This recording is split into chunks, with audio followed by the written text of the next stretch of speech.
भारत माता की। भारत माता की। जय भवानी। जय भवानी। मुंबईकर बंधू आणि भगिनींनो, माझा तुम्हाला नमस्कार। राम राम।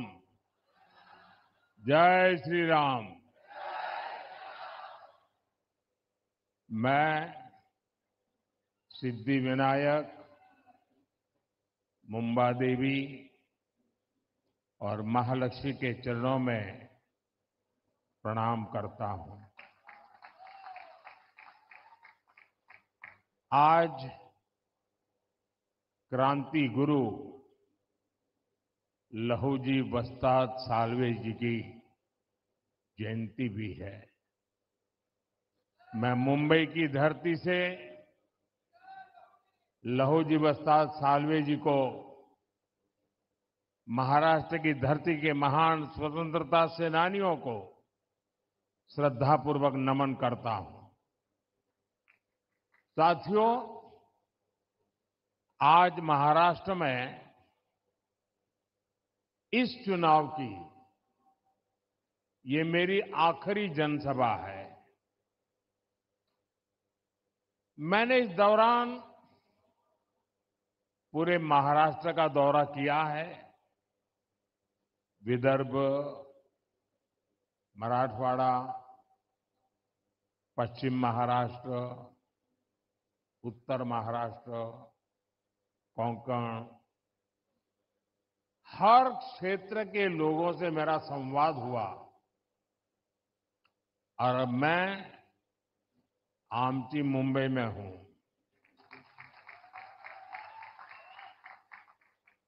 पूरे महाराष्ट्र का आशीर्वाद आज महायुति के साथ है।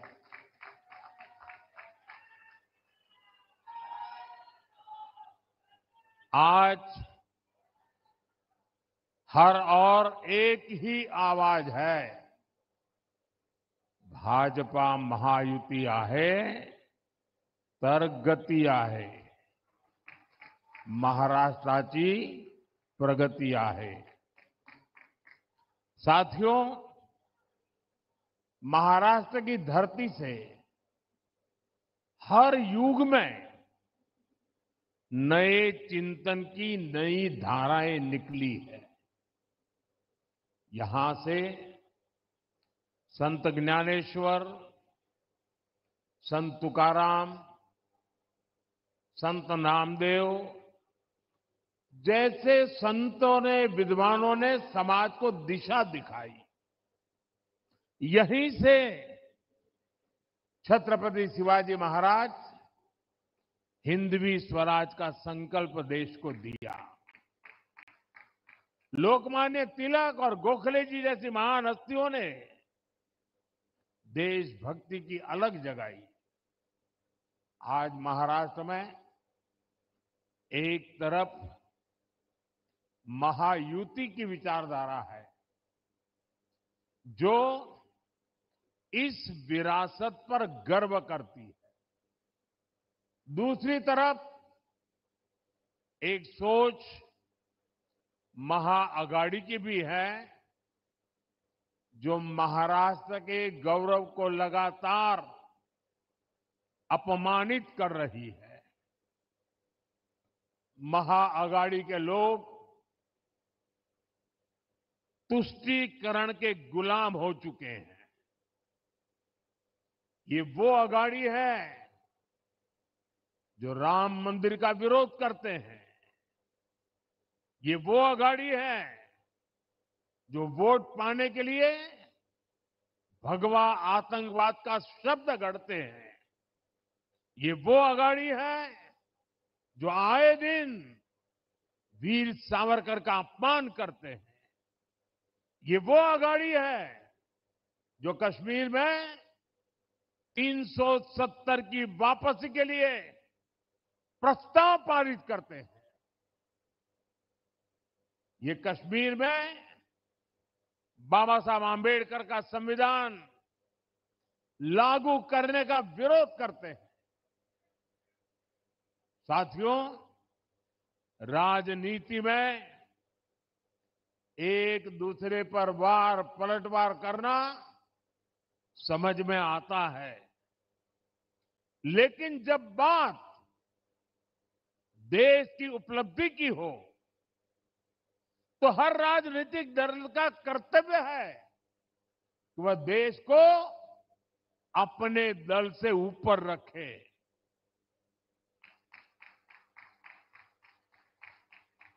भाजपा का, महायुति का ये मंत्र है, ये नीति है, ये हमारी वृत्ति भी है, प्रवृत्ति भी है। लेकिन अघाड़ी वालों के लिए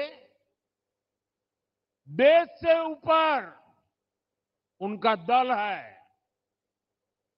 जब भारत आगे बढ़ता है तो अघाड़ी वालों को तकलीफ होती है। भारत की हर उपलब्धि पर अघाड़ी वाले सवाल उठाते हैं। यही लोग हैं जिन्होंने दशकों तक मराठी भाषा को अभिजात भाषा का दर्जा नहीं दिया, और जब हमने मराठी भाषा को ये सम्मान दिया तो इन्हें सांप सूंघ जाता है।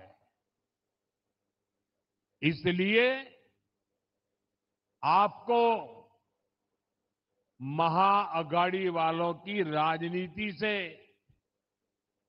उनके इरादों से बहुत सावधान रहना है। साथियों, मुंबई सपनों का शहर है तो महायुति सपनों को सिद्ध करने वाला गठबंधन है। देश का गरीब, मध्यम वर्ग और सामान्य मानवी, जिसे दशकों तक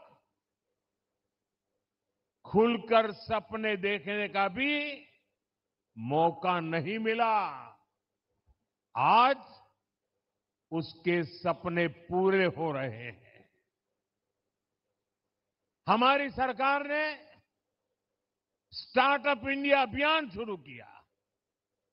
आज मुंबई में बड़ी संख्या में स्टार्टअप आ रहे हैं। वो गरीब जिसे पहली बार पीएम आवास योजना में पक्का घर मिला है, वो मिडिल क्लास जिसे कम ब्याज पर होम लोन मिल रहा है, रेरा कानूनों के बाद जिसे पूरे जीवन की कमाई गंवाने का डर अब खत्म हो चुका है, वो आज अपने भविष्य को लेकर निश्चिंत हुआ है। आप मुंबई के रेहड़ी पटरी वालों पर नजर डालिए। आज लगभग 70 लाख रेहड़ी पटरी वालों को पीएम स्वनिधि योजना की मदद से अपना व्यापार बढ़ाने में मदद मिली है, और इसका फायदा यहां मुंबई के भी हमारे 1 लाख से ज्यादा रेहड़ी पटरी वालों को मिला है। और मैं मुंबई के हमारे साथियों का आभार व्यक्त करता हूं कि 1 आध साल पहले मुझे इन सभी रेहड़ी पटरी वालों के कार्यक्रम में आने का अवसर मिला था, और उनके चेहरे पर जो उमंग था, उत्साह था, कुछ कर गुजरने का मादा था, वो वाकई प्रेरणा देने वाला था। साथियों, सेवा भावना से काम केवल और केवल बीजेपी और महायुति ही कर सकती है।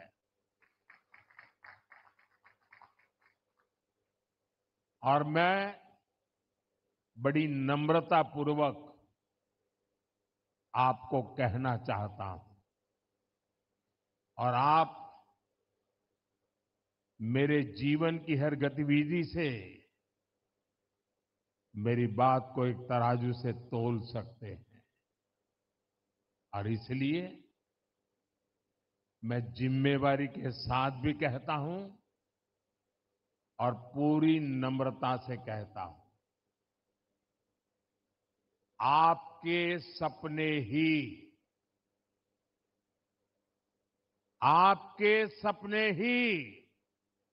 हमारे संकल्प है।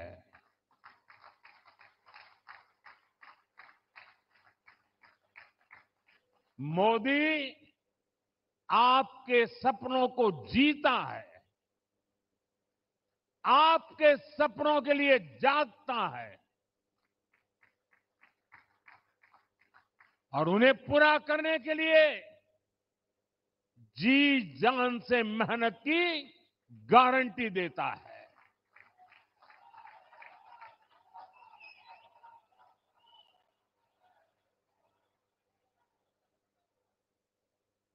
साथियों, आज दुनिया का हर देश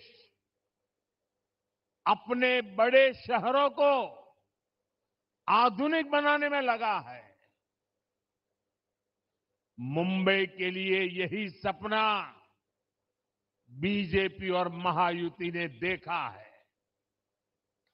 आज हर मुंबईकर देख सकता है कि हम कितने बड़े स्केल पर विकास कार्यों को आगे बढ़ा रहे हैं।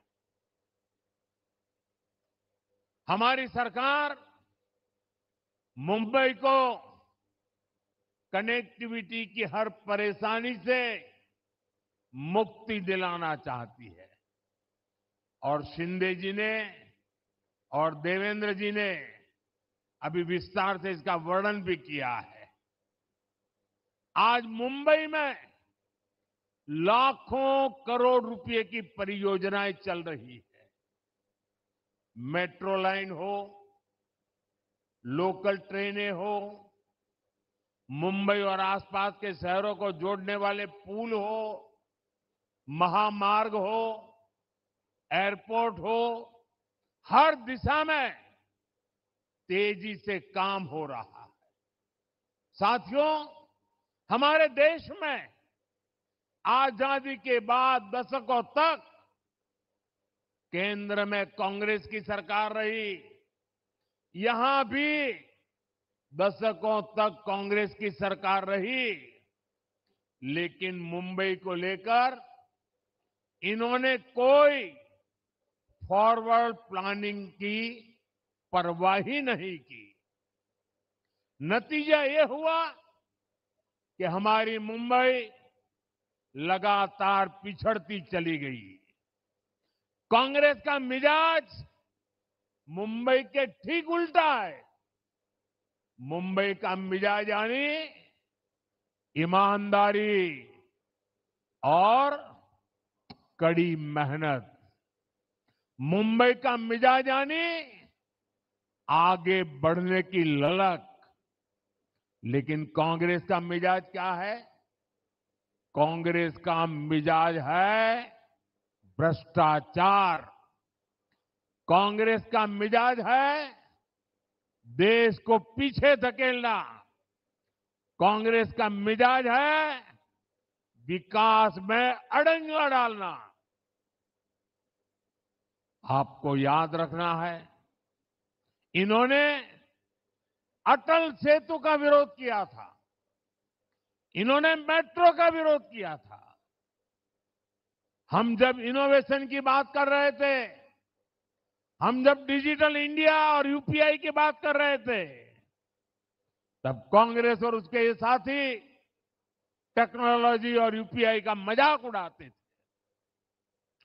ऐसी सोच वाले लोग मुंबई को कभी आगे नहीं ले जा सकते। साथियों, हमारी मुंबई जोड़ने में विश्वास करती है, लेकिन कांग्रेस और अघाड़ी केवल और केवल तोड़ने की बात करते हैं।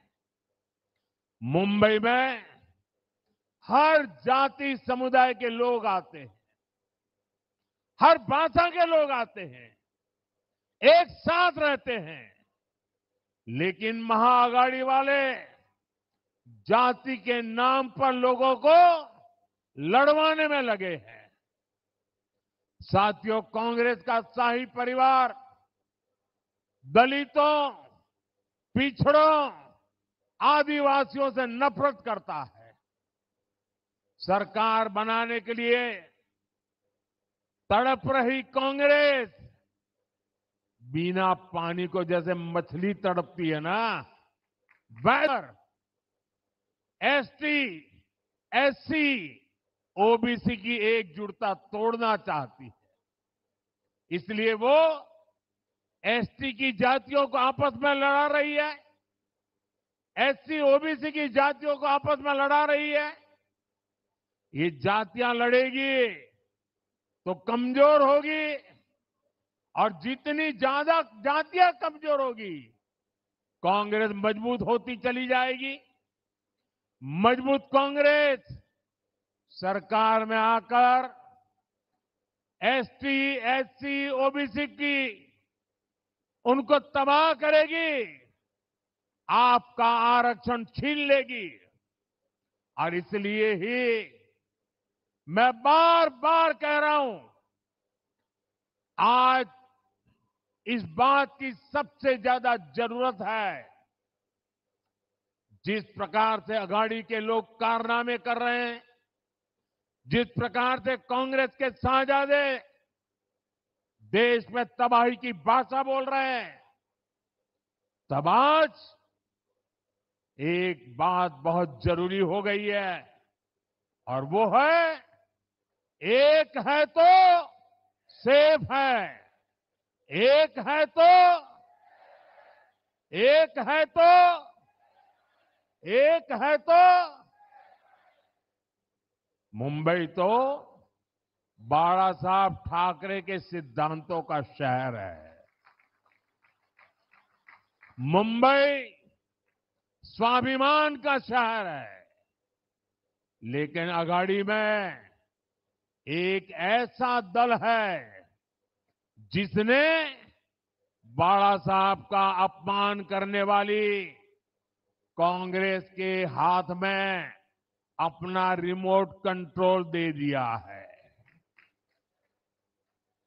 और इसलिए मैंने इन्हें चुनौती दी थी कि कांग्रेस के मुंह से, कांग्रेस के शहजादे के मुंह से बाला साहब ठाकरे की प्रशंसा के लिए कुछ बात जरा बुलवा के दिखा दीजिए। अरे एक बार तो कांग्रेस के शाहजादे से मुंह से निकलवाइए, हिंदू हृदय सम्राट बाला साहब ठाकरे।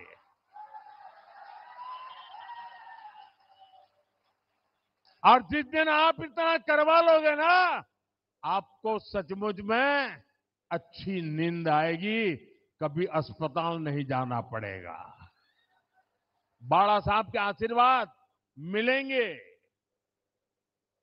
आज तक ये लोग कांग्रेस से, कांग्रेस के शाहजादे से बाला साहब ठाकरे की प्रशंसा नहीं करवा पाए हैं। और यही अघाड़ी वालों की सच्चाई है। वीर सावरकर को गालियां देने वालों को भी ये लोग गले लगाते घूम रहे हैं। साथियों, मुंबई शहर ने लंबे समय तक आतंकवाद की पीड़ा झेली है।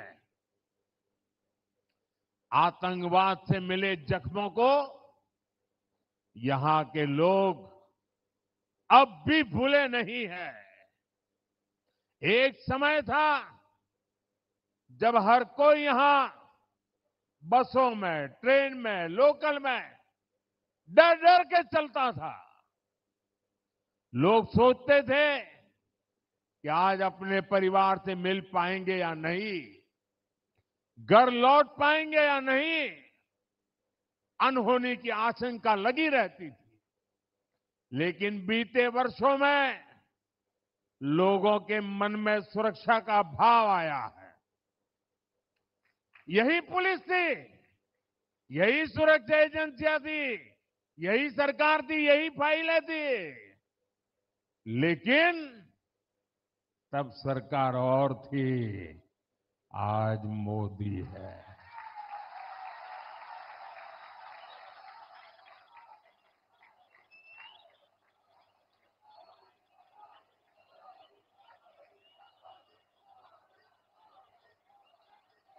आपको सोचना है कि क्यों जब कांग्रेस सरकार थी तो मुंबई समेत देश भर में आतंकी घटनाएं होती रहती थी। हर जगह आपको लावारिस वस्तुओं का डर दिखाया जाता था। बस में, ट्रेन में बैठते ही सूचना आती थी कि कोई लावारिस बैग तो नहीं पड़ी है, कहीं कुकर तो नजर नहीं आ रहा है, कहीं टिफिन बॉक्स तो नजर नहीं आ रहा है। अगर दिखता है तो तुरंत पुलिस को जानकारी दीजिए, ऐसा कहा जाता था। अब ये सब बंद हो गया कि नहीं हो गया? ये सब गया कि नहीं गया? आज देश में मोदी की सरकार है। आतंक के आकाओं को पता है, अगाड़ी वालों को हो या ना हो, भारत के खिलाफ कुछ किया, मुंबई के खिलाफ कुछ किया, तो मोदी पाताल में भी उन्हें छोड़ेगा नहीं।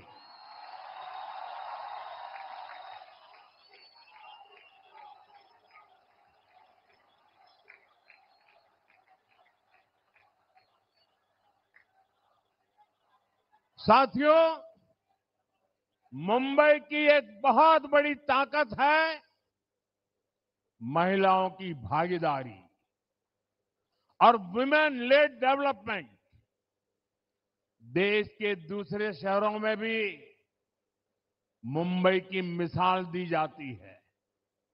आज स्टार्टअप्स को लीड करने से लेकर ड्रोन दीदी की भूमिका निभाने तक महाराष्ट्र की महिलाएं देश को दिशा दिखा रही है।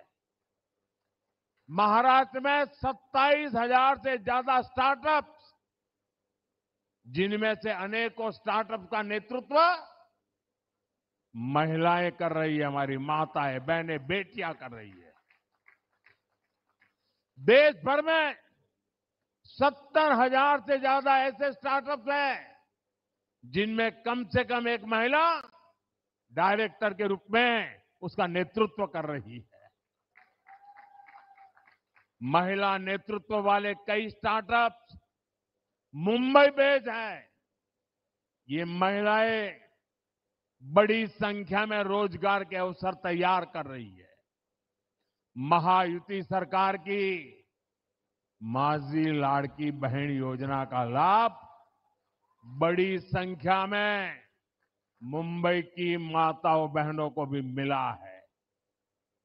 पीएम आवास योजना के तहत जो घर मिले हैं, उनमें से अधिकतर घर भी महिला सदस्य के नाम पर है। इससे महिलाओं के सामाजिक आर्थिक सशक्तिकरण में तेजी आई है। साथियों, मुझे पता है मुंबई का जोश कभी ठंडा नहीं पड़ता और मुंबईकर अपनी जिम्मेदारी पूरी जी जान से निभाते हैं। और इसलिए 20 तारीख को रिकॉर्ड मतदान की जिम्मेदारी मैं आप सब मेरे साथियों को देकर के जाता हूं।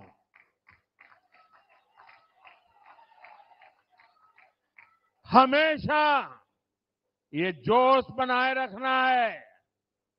हमें महायुति के सभी उम्मीदवारों को भारी बहुमत से विजयी बनाना है और आपको मुंबई में महायुति की नई सरकार के शपथ ग्रहण की तैयारी भी करनी है। और एक अर्थ में तो मैं कहूंगा कि मेरी चुनावी सभा कम है।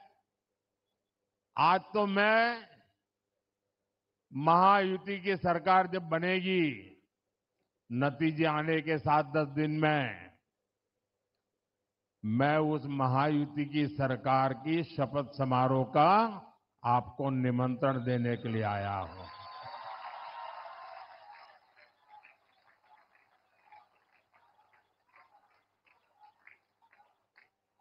साथियों, मैंने इस बार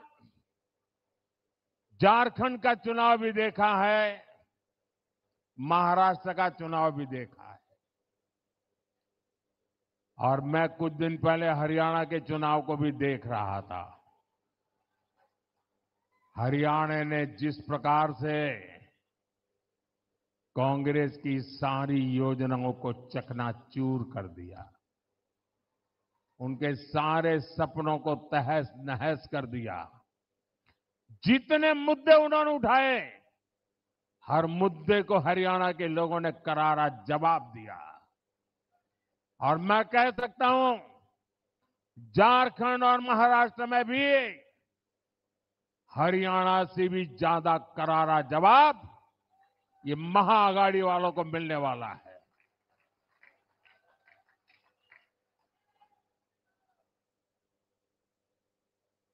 झूठ लंबे समय तक जिंदा नहीं रह सकता और देश की जनता ने हर झूठ को जमीन में गाड़ देने का तय कर लिया है। साथियों, ये लोग संविधान, और वो भी कोरे कागज वाला संविधान, कुछ भी नहीं लिखा हुआ ऐसा संविधान, लेकिन देश को मैं बताना चाहता हूं, इस देश के लिए शर्म की बात है, हम सभी देशवासियों के लिए शर्म की बात है कि आजादी के बाद 6-7 दशक तक बाबा साहब आंबेडकर का संविधान जो हम सबको चलाता था, वो बाबा साहब आंबेडकर का संविधान पूरे हिंदुस्तान में लागू नहीं हुआ था और ये बात ये कांग्रेस वालों ने छुपाए रखी थी। इस देश में जम्मू कश्मीर में बाबा साहब आंबेडकर का संविधान नहीं चलता था। वहां विधान अलग था, वहां प्रधान अलग था और वहां का निशान भी, झंडा भी अलग था। 6-6, 7-7 दशक तक बाबा साहब का अपमान इन्होंने किया था। 370 की ऐसी दीवार खड़ी कर दी थी कि बाबा साहब आंबेडकर का संविधान जम्मू कश्मीर में घुस ही नहीं सकता था। जब आपने मोदी को सेवा का अवसर दिया, ये 370 को हमने जमीन में गाड़ दिया है।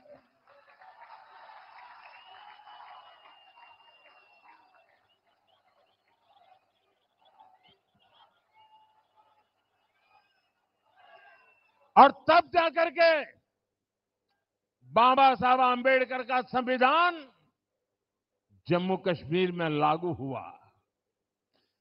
आप हैरान हो जाएंगे, जम्मू कश्मीर में हाई कोर्ट का जज अगर महाराष्ट्र से गया होगा तो भी, आंध्र से गया होगा तो भी, तमिलनाडु से गया होगा तो भी, जम्मू कश्मीर में हाई कोर्ट का जज भारत के संविधान पर शपथ नहीं लेता था, वो जम्मू कश्मीर के विधान के आधार पर शपथ लेता था।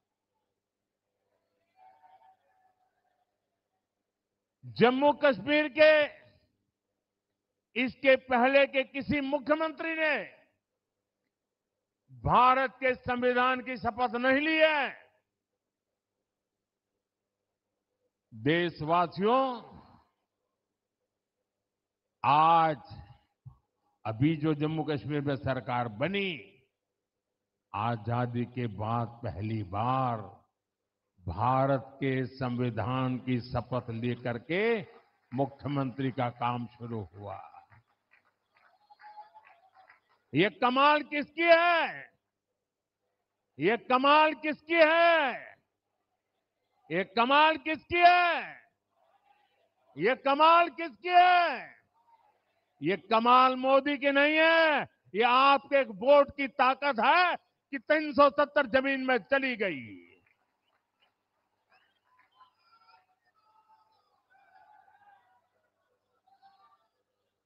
और इसलिए आपके वोट की ताकत को समझ के फिर से एक बार मुझे महाराष्ट्र की सेवा करने का मौका दीजिए। मुझे आपके सपनों के लिए जी जान से जुटने का अवसर दीजिए। और इसलिए मुझे महायुति का साथ चाहिए। आपके सपने पूरे करने के लिए महाराष्ट्र में महायुति की सरकार चाहिए, ताकि मैं बिना कोई रोक टोक आपकी सेवा करता रहूं। इसीलिए मैं आज आपसे आशीर्वाद मांगने आया हूं, महायुति के लिए आशीर्वाद मांगने आया हूं। मेरे इन सभी साथियों के लिए आपका आशीर्वाद मांगने आया हूं। मेरे साथ बोलिए, भारत माता की, भारत माता की, भारत माता की। बहुत बहुत धन्यवाद।